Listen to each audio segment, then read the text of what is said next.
Welcome to the deep dive. We're here to get you quickly and thoroughly informed, maybe with a few surprising facts along the way. Hopefully enough to keep you listening. Exactly. So today we're diving into the world of watches, specifically the new Fair Integra collection. We've got a pretty detailed review here, and our mission really is to unpack how this collection manages to blend that, rugged, versatile feel with some genuine elegance. Okay, let's unpack this. Yeah, and not just say it's versatile, but actually pinpoint the specific design choices, the technical bits that make these watches real all-occasion pieces. We want to get beyond just the surface description and look at the thinking behind them. Okay, so Fair.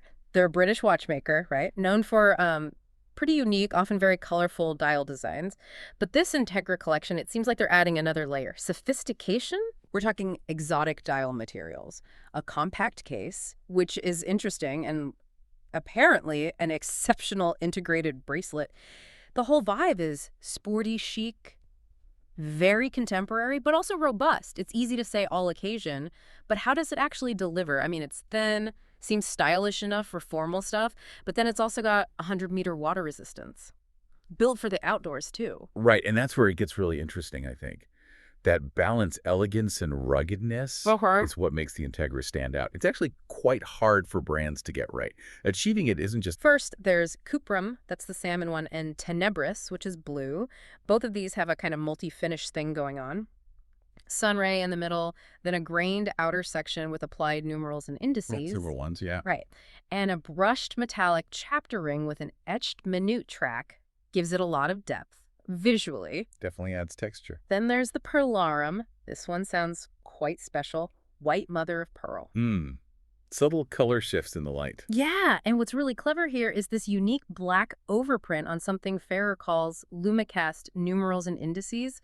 Lumicast. Yeah. Apparently the lume is like embedded in the numerals, not just painted on top. Exactly. It creates this cool backglow effect in the dark. Sort of glows from within. Different from just surface lume. Okay.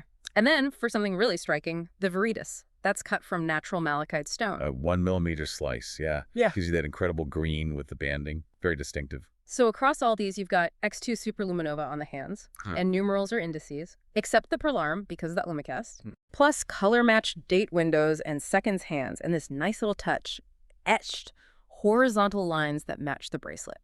Ties it all together. And what's fascinating here is how they keep those core elements consistent across such different, quite exotic materials. Using mother of pearl and malachite isn't just for looks. Yeah. It really elevates the whole feel, adds this unique organic character. Yeah. And when you combine that with the detailed finishes, the sunray, the graining, the etching, it creates this really dynamic visual that changes with the light. It shows real attention to detail, I think, that these varied materials still feel like they belong together in one collection. They're not just picking pretty stones, they're integrating them properly. Right, makes sense. Okay, moving on from the dials. Let's talk about the case and the bracelet, the engineering side. The case, brushed and polished stainless steel. Dimensions are pretty neat. 38.5 millimeter diameter, just 10.3 millimeter thick. Very wearable dimensions. And crucially, a 42 millimeter lug-to-lug. For anyone listening, that's often the key measure for how a watch actually feels on your wrist. 42 millimeter means this 38.5 millimeter case will wear quite compactly. Definitely helps with wearability on different wrist sizes. It's got a screw-down crown, Ferrer's signature bronze insert in it, and like we said, that 100-meter water resistance, sapphire crystal on top, multiple anti-reflective coatings, and around back, an exhibition case back, you can see the movement held on with 4 screws. Standard, but solid specs. Now, the bracelet. This seems like a really key feature for that whole all-occasion thing. It has a significant taper. Starts at 24 millimeters where it meets the case, narrows right down to 16 millimeter at the clasp. That's quite a dramatic taper. Yeah, and that helps with comfort, less bulk, but it also makes the watch look slimmer on the wrist. Adds to the refinement. Gentlemen. And the clasp, it's a hidden butterfly type, signed. But here's the really practical bit. On-the-fly micro adjustments. Ah, that's good. How much? 3 millimeters on each side, so 6 millimeter total. You can just adjust it quickly without tools, perfect for, hot days when your wrist swells a bit. That's one of those features you don't know you need until you have it. Yeah. Really useful. Totally. Plus, the links use screws, not pins, so sizing is easier if you need to take links out.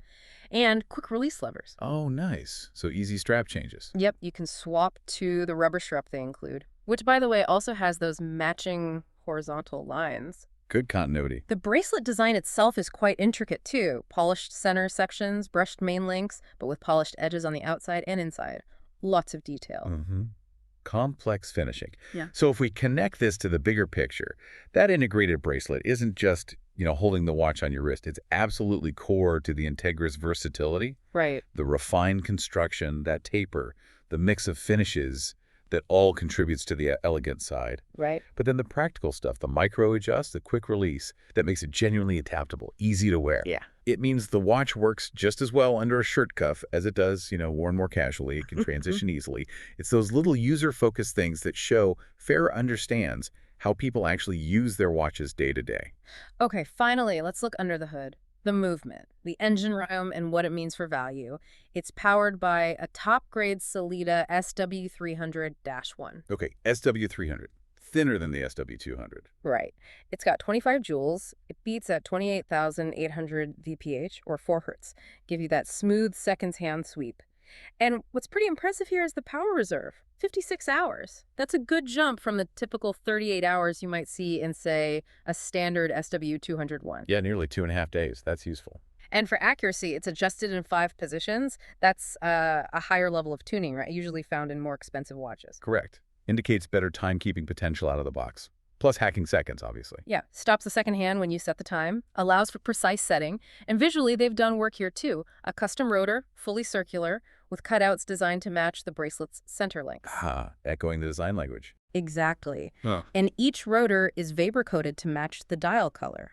Nice touch. Very thoughtful. Through those cutouts, you can even see the perlage finishing on the movement plates. That circular graining pattern. Yeah, shows attention to detail even on the parts you don't always see. Functions are standard. Hours, minutes, hacking seconds, date. So this raises an important question, doesn't it? How do these internal details, especially with a third-party movement, impact the watch's value and the whole experience? Good question. Well, using a top-grade Sellita SW300-1 is significant. It means better potential accuracy, better reliability compared to the standard or elaborate grades. It's undergone more rigorous testing and adjustment. Okay. And then the custom rotor, designing it to match the bracelet, coloring it to match the dial. That speaks volumes about design coherence.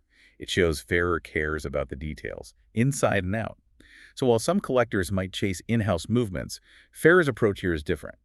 They're taking a proven, reliable workhorse and maximizing its quality and aesthetic integration. That's its own kind of value proposition. And the pricing seems to back that up. The Tenebris and Cupra models are EUR 1,695 USD, 1,650 GBP, 1,450. The Veritas and Perlarum with the stone and mother of pearl are a bit more. EUR 1,825 USD, 1,765 GBP, 1,550. Okay. The review we looked at calls these excellent prices, considering their refined design, that unique bracelet, and the top grade movement. Yeah, it seems competitive for an integrated bracelet watch with these specs and materials. Some might still pause at that price for a Sellita movement, but like you said, the top grade part plus the overall package seems to be the justification. So what does this all mean for you, the listener, if you're looking at these? Well, it seems the Fair Integra really does manage to combine that robustness with refinement. It looks like a genuinely versatile watch. Yeah. Thanks to those unique dials, the well-proportioned case, that clever bracelet, and a solid, high-grade movement inside. And maybe a final thought to chew on. How did these choices, the natural materials, the subtle design links from the dial right down to the rotor, how do they tell a story? A story about a brand that cares about both how a watch looks and how it's engineered, turning something functional into something more expressive, more integrated. Yeah, it really makes you think, doesn't it? How that kind of deep attention to detail can elevate something you wear every day into, well, a piece of functional art.